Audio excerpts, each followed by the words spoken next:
U.S. Senate is Matt Rosendale.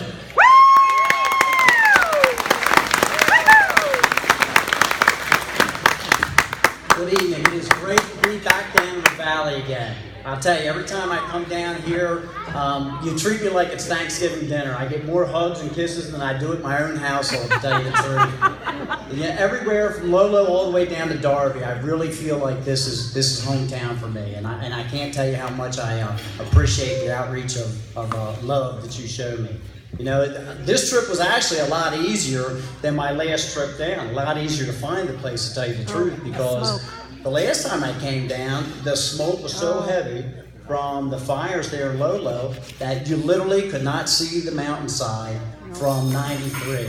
It was just unbearable, and I don't have to explain it to you. And the people across this state also suffered terribly from it. But now you go by, and we have nothing but charred forest and scarred land, and it's going to be that way for quite some time. You know, you've flown over before, Ryan. You've seen those areas. But that's not the only problem we're facing, folks. That is not the only problem we're facing. We have vanishing herds of elk, and we have boarded up timber mills, and they have provided freezers full of meat and good jobs for generations. Yes. And all of these things that we are losing are a direct result of bad policies coming out of Washington, D.C. Yep. And why are these bad policies coming out of Washington, D.C.? Because present company accepted. Where's Greg? He was right here. Okay. Excluded. There it is. Present company accepted. There's just a lot of people over there that don't understand what their decisions and their policies, how they impact us. That's right.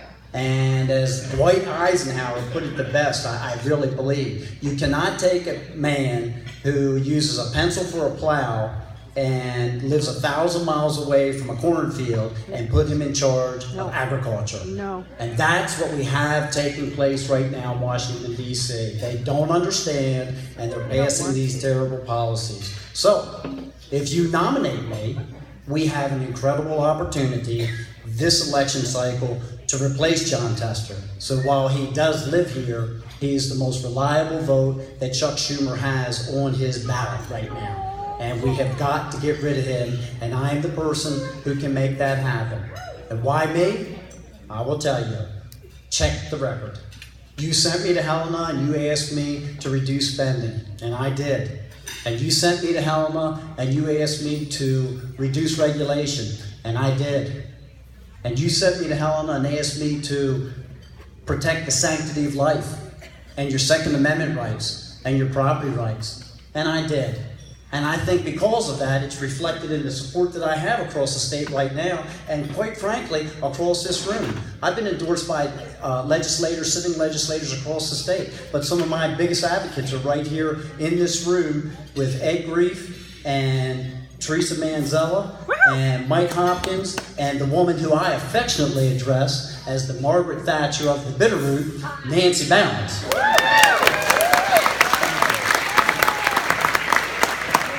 You know, but all of this work begins with a vision. And many of you know that I've made my career, made money in real estate and real estate development. And it always begins with a vision. You see a piece of property that has not been developed, it's just a piece of ground, and you can see what it's going to be in the future. Well, I've got a vision for our state, and I've got a vision for our nation. And it's a place where jobs are plentiful, and everyone has the ability to pursue their full potential without the obstructions of an encroaching government.